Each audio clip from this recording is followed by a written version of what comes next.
Mayan সভ্যতার রহস্যময় পতন। এক আলোর সাম্রাজ্য, বিস্তৃত সংস্করণ। প্রথম ইউরোপীয় তরী যখন সাগরের কোল ছুঁয়ে পৌঁছেছিল, তার অনেক আগে কেন্দ্রীয় আমেরিকার সবুজ জঙ্গলের গভীরে একটি রৌদ্রিম্ব সভ্যতা বিকশিত হয়েছিল, মায়া। তারা কেবল শহর নির্মাতা ছিল না, বরং সময়ের স্থপতি ছিল। তাদের চোখ ছিল আকাশে, এবং হৃদয় পৃথিবীর সাথে বাঁধা। তারা প্রতিটি পাথর, অনুষ্ঠান এবং চিহ্নের মধ্যে আকাশকে বুনে ফেলেছিল। উঁচু পিরামিডগুলি আকাশের চূড়া ছেদ করে উঠেছিল, যেন উচ্চাকাঙ্ক্ষার তীর, প্রতিটি তারকায় সঠিকভাবে সজ্জিত ছিল। তাদের পুরোহিতরা ভেনাসের গতিপথ এমনভাবে চিত্রিত করেছিল যে আধুনিক জ্যোতির্বিজ্ঞানীরা এখনও তা দেখে বিস্মিত হয়। পবিত্র গ্রন্থগুলি, যা গ্লিফে খোদিত এবং ফ্রাইজো কোডেক্সে আঁকা ছিল, সেই সব দেবতাদের কাহিনী বলে, যারা তাদের মধ্যে বিচরণ করতেন, সময়ের চক্র যা মর্তকালের সীমাকে ছাড়িয়ে চলে, এবং একটি গন্তব্য যা মহাকাব্যিকভাবে মহাজাগতিক করে লুকানো ছিল। এই সোনালী যুগের কেন্দ্রস্থলে ছিল একটি ভবিষ্যদ্বাণী, যা 3টি শিখার মন্দিরের গভীরে লুকানো ছিল। শুধুমাত্র সর্বোচ্চ দর্শনীয়দের কাছে এটি পাশ করা হতো, এবং এটি রাতের অন্ধকারে ফিস করে বলা হতো, যখন 3টি সূর্য মিলিত হবে, একটি ছায়া আকাশে ছড়াবে, এবং রক্তের নদী তাদের উৎস অনুসরণ করবে। অধিকাংশ মানুষ এটিকে রূপক অর্থে গ্রহণ করেছিল, এটি মহাকাব্যিক ভারসাম্যের এক রূপক গল্প। কিন্তু অন্যরা এই কবিতার নিচে কিছু অন্ধকারের স্পন্দন অনুভব করেছিল। তাদের মধ্যে ছিল একটি সাধারণ নক্ষত্রদর্শী, যার নাম ছিল আহকিন, যে একদিন অজ্ঞাততার ধূলিকণা থেকে উঠে এসে একটি পুরো সভ্যতার পরিণতি বদলে দেবে। কিন্তু এখন সাম্রাজ্যটি ছিল বৃক্ষের মধ্যে একটি রত্নের মতো অটুট এবং চিরকালীন। অথবা এভাবে মনে হতো।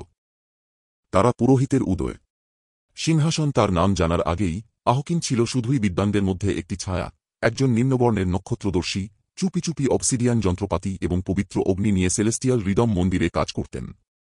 তিনি বেশি বলতেন না, বেশি শুনতেন। তিনি আরও বেশি চিত্রিত করতেন, আরও বেশি প্রার্থনা করতেন। কিন্তু সেই নীরবতায় তিনি যা শুনেছিলেন তা অন্যরা মিস করেছিল। আকাশে কিছু প্রাচীন শক্তির দোলা অনুভব করেছিলেন। এক রাতে, যখন আকাশ একটি বিরল এবং চমকপ্রদ নৃত্য পরিবেশন করছিল, আহকিন একটি সন্নিবেশ দেখতে পেলেন। 3টি সৌরদেহ একটি অপ্রত্যাশিত সমন্বয়ে জড়িত হচ্ছিল। তখনই তিনি মনে পড়ে গেলেন নিষিদ্ধ ভবিষ্যদ্বাণীটি, যা অনেক দিন ধরে ভুলে যাওয়া কোডেক্সের ধুলিতে চাপা পড়েছিল। যখন 3টি সূর্য একত্রিত হবে, একটি ছায়া আকাশকে দখল করবে। কিছু মানুষের জন্য তারপরে আসা 3-ফোল্ড সূর্যগ্রহণ ছিল একটি অলৌকিক ঘটনা। অন্যদের জন্য এটি একটি সতর্কতা ছিল। কিন্তু আহকিনের জন্য এটি ছিল একটি সুযোগ। স্মরণীয় সাদা পোশাক পরে তিনি প্রথমবারের মতো আদালতে ভাষণ দিলেন, একজন লেখক হিসেবে নয়, বরং একজন ভবিষ্যদ্বক্তা হিসেবে। তিনি এক পবিত্র পুনর্জন্মের শুরু ঘোষণা করলেন, যা শুধু তিনি ব্যাখ্যা করতে পারতেন। তিনি দাবি করলেন যে দেবতারা তাকে অগ্নি এবং নক্ষত্রের আলো দিয়ে কথা বলেছেন, তাকে তাদের বাহন হিসেবে নির্বাচন করেছেন। রাজা, যিনি বিদ্রোহের দিকে যাওয়া একটি অঞ্চলকে একত্রিত করার জন্য ডেসপারেটলি চেষ্টা করছিলেন, তাকে গ্রহণ করলেন। পুরোহিতরা মাথা নত করল, এবং মানুষ, মহাকাব্যিক বিস্ময়ে বিমোহিত, তার অনুসরণ করল। কিন্তু সবাই বিশ্বাসী ছিল না। বৃদ্ধ জ্যোতির্বিজ্ঞানীদের মধ্যে চুপিসারে অস্থিরতা বাড়তে শুরু করেছিল। আহকিনের কোডেক্সের ব্যাখ্যাগুলি ছিল বেছে নেওয়া। গ্লিফগুলি বাদ দেওয়া হয়েছিল, পুনরায় রচনা করা হয়েছিল, কবিতার অঙ্গভঙ্গিতে মোড়ানো ছিল। গুজবগুলি শুকনো পাতার মতো তীব্রভাবে জ্বলে উঠল। সে কি সমন্বয়টি ম্যানিপুলেট করেছে? শুধুমাত্র তা ঘটার পর তার ভবিষ্যদ্বাণী করেছিল। সে কি দর্শন দেখেছিল, নাকি সেগুলি তৈরি করেছিল? কেউই উচ্চকণ্ঠে কিছু বলেনি। কারণ আহকিন এখন মন্দিরের প্রধান পুরোহিত, ছিল সর্বত্র চোখ, এবং তিনি দাবি করেছিলেন তারা নক্ষত্রগুলি দেখছিল। এবং তার উপরে তিনি সতর্ক করেছিলেন, ছায়া আসছে না। এটি ইতিমধ্যেই এখানে। বলিদানে রক্ত। প্রিন্স ইজ্জাম বালাম, মহান রাজা এর প্রথম পুত্র এবং মুটালের পবিত্র সিংহাসনের উত্তরাধিকারী, সবসময় পূজা এবং যুক্তির মধ্যে একটি সাবধানী সীমানা পেরিয়েছেন। যখন রাজকীয় আদালত আহকিনের প্রতিটি শব্দকে দেবদেবীর গান হিসেবে পূজা করত, ইজ্জাম তা সতর্ক নীরবতায় শুনত। তার মন অধিকাংশের চেয়ে তীক্ষ্ণ ছিল। তিনি নিজেই পুরানো গ্লিফগুলি অধ্যয়ন করেছিলেন, সেই একই প্রাচীন পাণ্ডুলিপি থেকে শিখেছিলেন যা আহকিন ডিকোড করেছিল বলে দাবি করেছিল। কিন্তু কিছু ঠিক ছিল না। এক সন্ধ্যায়, রক্তরঞ্জিত চন্দ্রগ্রহণের আলোতে, ইজ্জাম নিজেকে একা পেয়েছিলেন রাতের প্রতিধ্বনি মন্দিরে, এমন একটি স্থান যা খুব কমই ভ্রমণ করা হয়, শুধুমাত্র সবচেয়ে শ্রদ্ধেয়দের দ্বারা। সেখানে, প্রার্থনার কাপড়ের স্তরের নিচে, তিনি একটি ভাঙা কোডেক্স আবিষ্কার করলেন, যা পুরোপুরি আহকিনের ভবিষ্যদ্বাণীকে বিরোধিতা করেছিল। ঐতিহাসিক সমন্বয় শতাব্দী আগে লক্ষ্য করা হয়েছিল, এবং কখনও দেবীয় পুনর্জন্ম বা ছায়াময় মৃত্যু সঙ্গে সম্পর্কিত হয়নি। এই জ্ঞান নিয়ে সশস্ত্র প্রিন্স উচ্চ পুরোহিতের সঙ্গে সাক্ষাৎ চাইলেন। তারা বড সোনোটের নিচে, যেখানে নক্ষত্রের আলো পানির সাথে মিশে যায় সেখানে মিলিত হয়। তাদের কথোপকথন ফিসফিসানি দিয়ে শুরু হয়েছিল, কিন্তু দ্রুত তীব্র হয়ে উঠল। ইজ্জাম তাকে প্রতারণার অভিযোগ তুলল, সাম্রাজ্যের ভবিষ্যৎকে পুনর্লিখন করে ক্ষমতা লাভ করার জন্য। আহকিন, শান্ত কিন্তু ঠান্ডা, তাকে সতর্ক করলেন, এমনকি সত্য মিথ্যা হয়ে যায় যখন তা অশুদ্ধ মুখ থেকে উচ্চারিত হয়। কয়েকদিন পর রাজ্য পূর্ণ রক্তচন্দ্রিমায় এক পবিত্র আনুষ্ঠানিকতা প্রস্তুত করছিল। এটি ছিল একটি পরিশুদ্ধির এবং নিবেদন করার রাত, একটি পাবলিক দেবতার প্রতি প্রার্থনা, যা আহকিন নিজে সংগঠিত করেছিলেন। কিন্তু যখন চাঁদ শহরটিকে রক্তে রানিয়ে দিয়েছিল, প্রিন্স ইজ্জাম উপস্থিত হলেন না। তার কক্ষ ছিল খালি, তার প্রহরীরা অনুপস্থিত, এবং পবিত্র মঞ্চে একটি রক্তিম রেখাযুক্ত তলোয়ার মঞ্চের পাদদেশে পড়েছিল, তার অবসিডিয়ান টিপ এখনও গরম ছিল। আহকিন বেরিয়ে এলেন, চোখে চকচক এবং হাতের আঙুলে ছাই এবং তেল মাখা ছিল। তিনি বললেন, দেবতারা প্রিন্সকে নিয়ে গেছে, নতুন যুগের জন্য তাকে আকাশে একটি নিবেদন হিসেবে ডেকেছে। ভিড়টি কাঁদল এবং প্রশংসা করল, কিন্তু সবাই বিশ্বাস করেনি।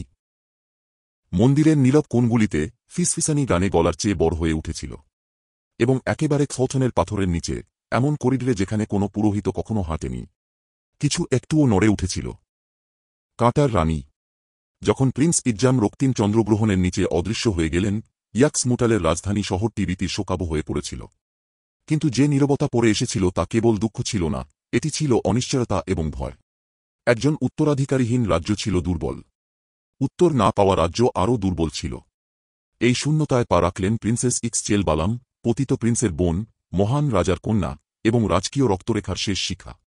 যে মুহূর্তে তিনি শোকাবহ জেদ এবং অবসিডিয়ান দিয়ে আবৃত হয়ে মহান হলে প্রবেশ করলেন, সমস্ত চোখ তার দিকে ফিরল। তার উপস্থিতি ছিল যেমন আরাম, তেমনি তলোয়ার, দুঃখে শান্ত, কিন্তু তবুও ধাতব দৃঢ়তার মধ্যে আচ্ছাদিত। কাউন্সিলটি হয়তো দ্বিধা, দুর্বলতা আশা করেছিল, কিন্তু তারা একটি রানীকে পেয়েছিল যে তাদের সাথে পরিমাপিত দৃঢ়তা এবং অচল কর্তৃত্বের সাথে দেখা করেছিল।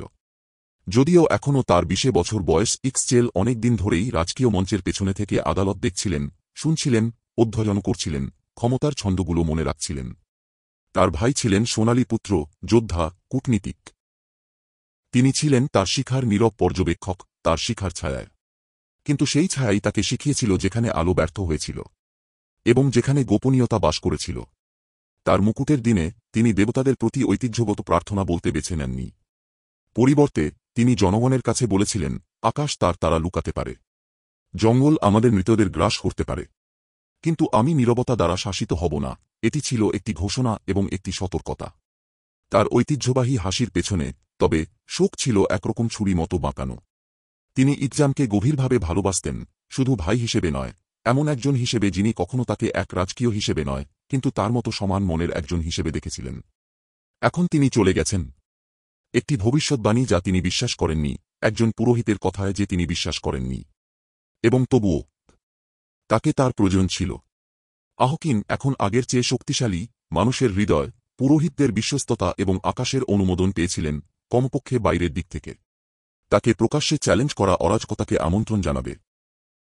তাই ইক্সচেল যা করেছেন তা ছিল তার পূর্বপুরুষরা যখন দেবতারা ফিসফিস করত এবং পুরুষেরা মিথ্যা বলত, তিনি দীর্ঘমেয়াদী খেলা খেলেন। তিনি হাসলেন। তিনি অনুগত হলেন। তিনি দক্ষিণী সহরাষ্ট্রগুলির মধ্যে জোট গড়ে তুললেন। তিনি দিব্য শাসন এর ছদ্মবেশে সামরিক শক্তি সংগঠিত করলেন। এবং মন্দিরের গহীন গোপন কক্ষগুলির মধ্যে তিনি পুরোহিতদের দ্বারা লক করা আর্কাইভে তার নিজস্ব গুপ্তচর পাঠানো শুরু করলেন। তিনি রানী, হ্যাঁ, কিন্তু কোনো শাসক কখনোই বাঁচেন না যদি না জানেন কোথায় ছুরিগুলি পোঁতা আছে। তিনি জেদ এবং সোনার মুকুট পরতেন, কিন্তু তার হৃদয়ের চারপাশে তিনি পরতেন কাঁটা। মরা বৃষ্টির অভিশাপ। প্রথম ঋতু, বৃষ্টি না হওয়ার পর, ধৈর্যের সঙ্গে গৃহীত হয়েছিল। মায়ারা দেবতাদের মেজাজের সাথে অপরিচিত ছিল না। পুরোহিতরা জনগণকে আশ্বস্ত করেছিল যে এটি একটি পরীক্ষা, পবিত্রতার সময়। বলিদান বৃদ্ধি করা হয়েছিল। মন্ত্রধ্বনি দীর্ঘতর হয়েছিল। আগুন রাতভর জ্বলেছিল। কিন্তু যখন দ্বিতীয় ঋতু এলো, এবং বৃষ্টি এখনও আসেনি, ধৈর্য ভেঙে গুঞ্জনে পরিণত হল, এবং গুঞ্জন ভয়তে রূপান্তরিত হল। বড় সানট, একসময় যেগুলি আকাশের দেবতাদের আশীর্বাদ প্রাপ্ত এবং গভীর ছিল, ছোট হতে শুরু করল। ফসলগুলো মরে গেল এমন এক সূর্যের নিচে, যা আর ওয়েচওয়ের সাথে সঙ্গতি রাখছিল না। পবিত্র কাকাও গাছগুলি তিক্ত ফল দিয়েছিল, এবং নদীগুলি, যেগুলি একসময় দেবতাদের জ্যামিতিতে চিহ্নিত ছিল, এখন স্লথ এবং অন্ধকারে প্রবাহিত হচ্ছিল। আহকিন এখন শুধুমাত্র উচ্চ পুরোহিত নয় বরং আকাশের কণ্ঠস্বর হিসেবে শ্রদ্ধিত, বললেন যে দেবতারা রুষ্ট। সন্তুলন পুনঃপ্রতিষ্ঠিত হতে হবে, তিনি বললেন। তার কণ্ঠ স্তূপকৃত ধূপের মধ্যে মন্দিরে উচ্চতর হয়ে উঠল। বলিদানই একমাত্র পথ বৃষ্টি ফিরিয়ে আনবে, এবং তাই বেদিগুলি রক্তে ভিজে গেল। আরও হৃদয়, আরও তরুণ শিকার, উচ্চ বংশের মানুষ, ভীত এবং ক্ষুধার্ত জনগণ শোনামাত্র আদেশ পালন করল। শেষ পর্যন্ত কি তিনি 3টি সূর্যগ্রহণের ভবিষ্যৎবাণী করেননি? কি দেবতারা তাকে পূর্বে জবাব দেননি? কিন্তু ইক্সেল, যিনি তার প্রাসাদ থেকে আচার অনুষ্ঠান কেন্দ্রের উপরে চেয়েছিলেন, একটি ভিন্ন ধরনের শীতলতা অনুভব করলেন, যা খরা থেকে নয়, বরং যা ঘটছে না তার থেকে। আচার অনুষ্ঠানগুলো জোরালো হয়ে উঠেছিল। বলিদানগুলি আরও বড় ছিল। তবে আকাশ নীরব রয়ে গিয়েছিল। কোনো মেঘ নেই, কোনো বাতাস নেই, কোনো চিহ্ন নেই। গোপনে তিনি রাজ্যটির শেষ জীবিত জলবিজ্ঞানীদের ডাকলেন, প্রাচীন বৃদ্ধ যারা একসময় তাদের বৈজ্ঞানিক জ্ঞান জন্য শ্রদ্ধিত ছিলেন, কিন্তু আহকিনের উত্থান তাদের যুক্তিকে ছায়াতে পাঠিয়ে দিয়েছিল। তারা বলেন, এটি দেবতাদের রোষ নয়, বরং পরিবেশগত সংকট, পবিত্র বনাঞ্চলের বৃক্ষচ্ছেদন, ভূপ্রাক্ষেতের অতিরিক্ত চাষ, গভীর মাটি স্তরের পতন। এটি ছিল সিস্টেমের ধীরে ধীরে পূর্বানুমানযোগ্য অনরাবয়ন, যা খুব বেশি প্রসারিত হয়ে গিয়েছিল। কিন্তু এমন ব্যাখ্যা বিপজ্জনক ছিল। এক রাজ্যে যেখানে বিশ্বাসী যুক্তির উপর রাজত্ব করত, সেখানে দেবতাদের কাহিনীকে চ্যালেঞ্জ করা মানে ছিল অশুদ্ধতা ডেকে আনা। এবং অশুদ্ধতা, আহকিনের ধর্মতত্ত্ব অনুযায়ী, ছিল রাষ্ট্রদ্রোহ। এবং তাই ইক্সেল একটি ধারালো ধারায় হাঁটছিলেন। তিনি পুরোহিতের পাশে দাঁড়িয়ে আচার অনুষ্ঠানে অংশগ্রহণ করতেন, বলিদানগুলির আশীর্বাদ দিতেন দৃঢ় হাতে। যদিও তার মন চুপিসারে বিদ্রোহে ডুবছিল। তিনি বড় হয়ে বিশ্বাস করেছিলেন যে দেবতারা শোনেন। কিন্তু এখন, যখন ছাইয়ের স্তূপ পড়েছে সেখানে যেখানে বৃষ্টি একসময় পড়ত, তখন একটি নতুন বিশ্বাস তার মধ্যে গেঁথে গিয়েছিল, মহানুভাবে, দেবতারা কখনো শোনেনি। নিষিদ্ধ প্রেম, ভুলে যাওয়া পাণ্ডুলিপি।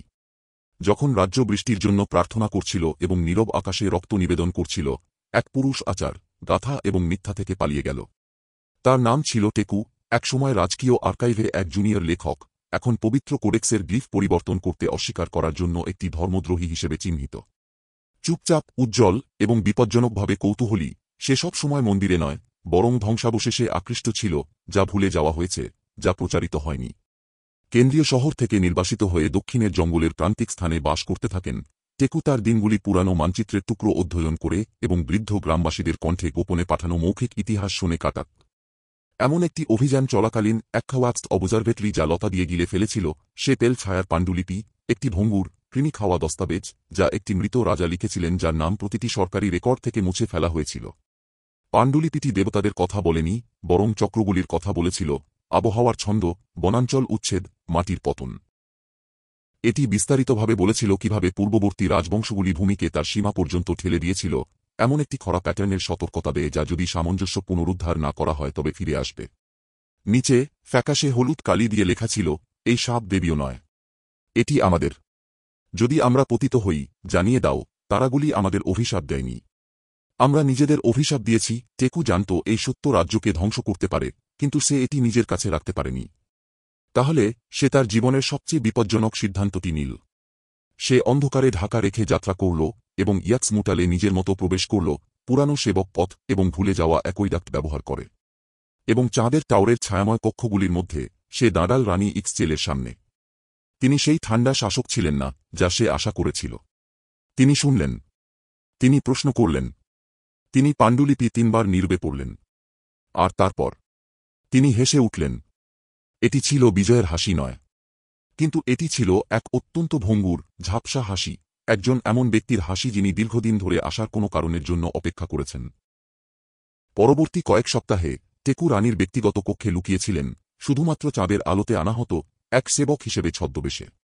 তারা একসাথে নিষিদ্ধ জ্ঞানের উপর কাজ করেছিল, পাণ্ডুলিপি যা পুরোহিতরা চাপা দিয়েছিল, রেকর্ড যা ভুলভাবে ব্যাখ্যা করা হয়েছিল বা ইচ্ছাকৃতভাবে মুছে ফেলা হয়েছিল। আর তাদের দীর্ঘ রাতের অধ্যয়নের নিস্তব্ধতায় এক ধরনের সম্পর্ক ফুলে উঠেছিল। আস্তে আস্তে, খুব সাবধানে। তারা শুধু বিজ্ঞান এবং রক্ষার কথা বলেনি, বরং ভবিষ্যতের কথা বলেছিল যা তারা কখনো কল্পনা করতে সাহস করেনি। কিন্তু প্রেম, বিশেষ করে একটি সাধারণ নির্বাসিত এবং এক শাসক রানীর মধ্যে, ছিল সাম্রাজ্যের মুখোশে একটি ফাটল। এবং আহকিনের চোখ ছিল সর্বত্র। শীঘ্রই একটি চিত্র দেখা গেল যা রানীর কক্ষে প্রবেশ করছে। পা ফেলার শব্দ যেখানে নীরবতা থাকা উচিত ছিল। এবং রাজকীয় প্রহরীরা, যদিও ইক্সচেলের প্রতি বিশ্বস্ত, তাকে দেবতাদের চোখ থেকে রক্ষা করতে পারেনি, অথবা যারা তাদের পক্ষ থেকে কথা বলার দাবি করেছিল। সত্য উদ্ঘাটিত হয়েছে। কিন্তু এখন এটি আর শুধু পাণ্ডুলিপি নয়, এটি ছিল টিকে থাকার প্রশ্ন। ছায়ার কাউন্সিল। তৃতীয় খরা মৌসুমের আগমনের সময় ইয়াক্সমুটালের রাজ্য একটি বারুদে ভরা কেগে পরিণত হয়েছিল, বিশ্বাস ফেটে পড়ছিল, খাদ্যভাণ্ডার কমে যাচ্ছিল, এবং অশান্তি মন্দিরের ধোঁজায় ঢাকা আচার অনুষ্ঠানের নিচে গড়ে উঠছিল। মানুষ এখনও গাথা গাইছিল, এখনও আহকিনের সামনে মাথা নত করছিল, কিন্তু তাদের চোখে পরিবর্তন এসেছে। আশা শুকিয়ে যেতে শুরু করেছিল, ঠিক যেমন ফসলগুলো শুকিয়ে যাচ্ছিল। আহকিন, সর্বদা সজাগ, জানতেন যে নিয়ন্ত্রণ চলে যাচ্ছে। তার প্রভাব জনগণের উপর শক্তিশালী ছিল, কিন্তু প্রাসাদের ভিতরে একটি পচন শুরু হয়েছিল। রানী ইক্সচেলের রাতের সম্মেলন নিয়ে ফিসফিসানি। অজানা এক আগন্তুক যার আঙুলে কালির দাগ ছিল। অঙ্গীকারহীন পাণ্ডুলিপি গায়েব হয়ে গেছে গোপন কক্ষে। গুজব যে রানী আর বিশ্বাস করেন না। এটি পদক্ষেপ নেওয়ার সময় ছিল। আগুনের মন্দিরের উপরিভাগে, যেখানে মানুষের কান থেকে দূরে, একটি গোপন কাউন্সিল বসেছিল, 7 জন লর্ড, যারা সবাই উচ্চবংশীয়, যারা বছরব্যাপী আহকিনের দ্বারা নির্বাচিত হয়েছিলেন। যোদ্ধা, ব্যবসায়ী, পুরোহিত। প্রতিটি তাদের অবস্থান অর্জন করেছিল না ঐতিহ্যের মাধ্যমে, বরং প্রধান পুরোহিতের অনুকূলতার মাধ্যমে। তারা একত্রে নিজেদের ছায়ার কাউন্সিল বলে অভিহিত করেছিল। তাদের উদ্দেশ্য স্পষ্ট ছিল, মায়াজাল রক্ষা করা, যে কোন মূল্যে। যদি মানুষ দেবতাদের বিশ্বাস করা বন্ধ করে লর্ড কাহাল গর্জন করলেন, তাহলে তারা বিদ্রোহে বিশ্বাস করতে শুরু করবে। আরও খারাপ, আরেকজন মন্দভাবে বললেন, তারা নিজেদের উপর বিশ্বাস করতে শুরু করবে। তারা একমত হল, পাণ্ডুলিপিগুলি খুঁজে বের করা এবং ধ্বংস করা উচিত। লেখক টেকু বিচার ছাড়াই অদৃশ্য হয়ে যেতে হবে। এবং যদি রানী তাকে চুপ করতে বাধ্য না করেন, তবে তাকেও পরিবর্তন করা যেতে পারে। একে তো উত্তরাধিকার একটি তরল বিষয়, বিশেষত দেবীয় সংকটের সময়। কিন্তু রানী ইক্সচেল ছিলেন অন্ধ নয়। তিনি জানতেন যে তার দিকে চোখ ঘুরছে, যে পাগুলি এখন তার পিছনে খুব কাছাকাছি প্রতিধ্বনিত হচ্ছে। তার খাবার খাওয়ার আগে চেখে দেখা হতো। তার প্রহরীরা কোনো ব্যাখ্যা ছাড়াই পাল্টানো হতো। তার পরামর্শ করা কাটা স্বরে কথা বলতেন। তবুও তিনি নমনীয় হলেন না। বরং তিনি টেকুকে একটি শেষ নির্দেশনা দিলেন, এটা খোদাই করো। গভীরভাবে, এমন জায়গায় যেখানে সময়ও এটিকে মুছে ফেলতে পারবে না, এবং তাই অন্ধকারে ঢেকে এবং বিশ্বস্ত মিস্ত্রির দ্বারা লুকিয়ে টেকু মন্দিরের ভিতরেই সত্য খোদাই করল, সেলেস্টিয়াল হারমোনি হলের নিচে, একটি মিথ্যা প্রাচীরের পিছনে যা অবসিডিয়ান দিয়ে সিল করা ছিল। একটি বার্তা যা শুধুমাত্র বর্তমানের জন্য নয়, বরং ভবিষ্যতের জন্য, দেবতারা পতিত হয়নি, আমরা হয়েছি। এটি যেন মনে রাখা হয়, কিন্তু গোপনীয়তাগুলি একবার বপন করা হলে কাঁটায় পরিণত হয়। এবং ভোরের আগেই টেকুর মাথায় একটি পুরস্কার রাখা হয়েছে। গায়েব হওয়া প্রিন্সের প্রত্যাবর্তন। রাজ্যের স্মৃতিতে প্রিন্স ইজ্জাম বালামকে ইতিমধ্যেই কবরে পুঁতে ফেলা হয়েছে। যে রক্তিম চন্দ্রগ্রহণ তাকে নিয়ে গিয়েছিল তাকে পবিত্র ধর্মগ্রন্থ হিসেবে গণ্য করা হয়েছে।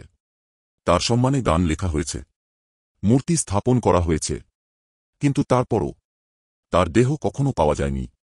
মন্দিরের দরজার পিছনে আহকিন ঘোষণা করেছিলেন যে তাকে দেবতাদের উদ্দেশ্যে বলিদান করা হয়েছে, দেবীয় ইচ্ছার দ্বারা নির্বাচিত। কিন্তু সত্যি কথা বলতে, ইজ্জাম কখনো মরে যায়নি। তাকে নির্বাসিত করা হয়েছিল, চুপচাপ সোনটের কক্ষে থেকে টেনে তোলা হয়েছে, পবিত্র কাপড়ে বাঁধা, এবং সেই প্রহরীদের দ্বারা যারা শুধু প্রধান পুরোহিতের প্রতি বিশ্বস্ত ছিল, সভ্যতার সীমানা পেরিয়ে ফেলে দেওয়া হয়েছে।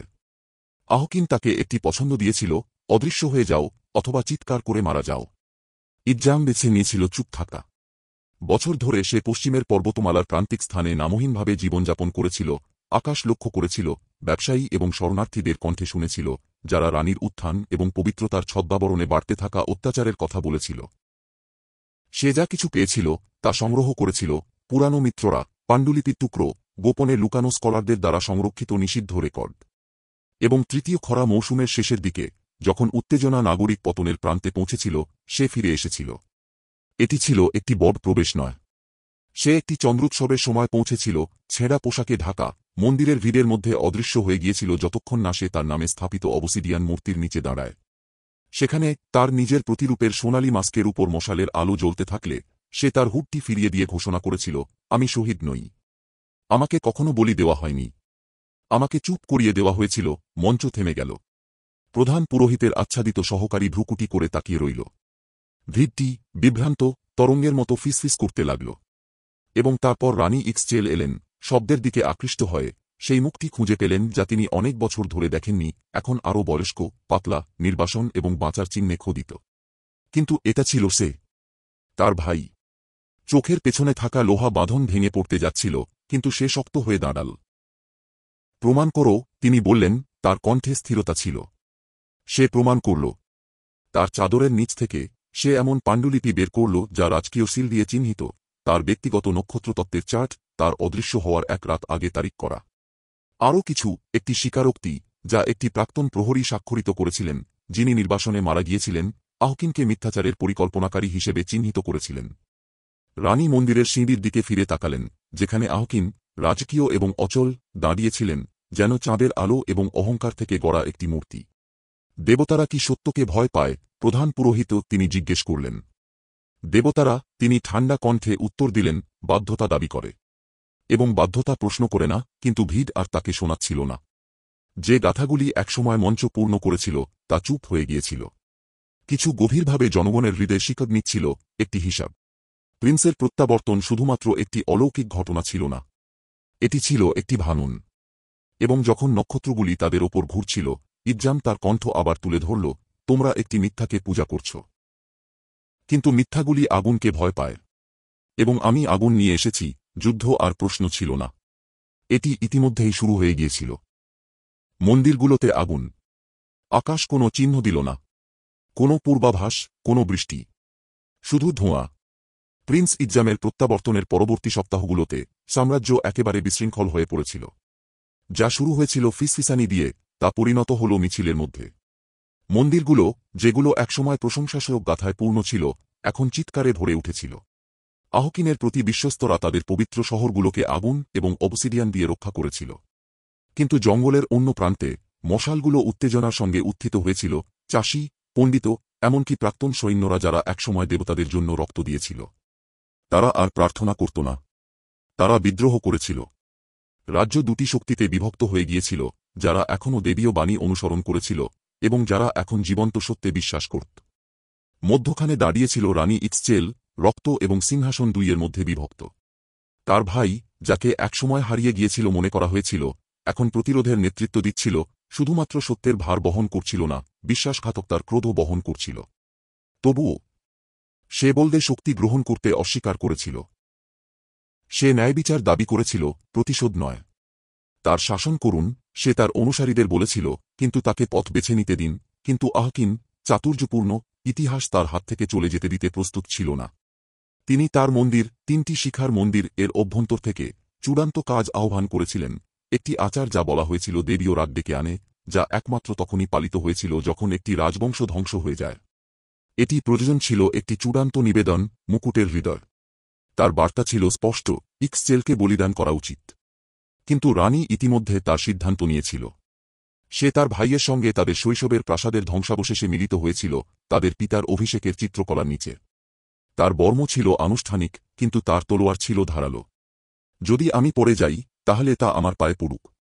কোন পুতুল হিসেবে নয়, কোন পুরোহিতের মায়া হিসেবে নয়। তারা একসাথে রাজ্যে প্রবেশ করল, বিভিন্ন সৈন্যদের কলামনির নেতৃত্বে, এক চূড়ান্ত ঝড়ের জন্য একত্রিত। 3টি মন্দিরের যুদ্ধ, ছাই এবং গাথায় স্মরণীয় হয়ে উঠবে। মঞ্চ পুড়ে গিয়েছিল, দেয়ালগুলি ফাটল, অবসিডিয়ান মঞ্চগুলি গুঁড়িয়ে গিয়েছিল গৃহযুদ্ধের ভারে। আহকিন তার মঞ্চের উপর দাঁড়িয়েছিল যখন আকাশ ধোঁয়ায় কালো হয়ে যাচ্ছিল, গাথা গাইছিল, চিৎকার করছিল, এমন দেবতাদের ডেকে যা আর উত্তর দেয়নি। আমি তাদের আদেশ দিয়েছিলাম, সে আকাশে চিৎকার করেছিল। তুমি তাদের শিকল দিয়েছ, নিচে থেকে ইজ্জাম উত্তর দিল।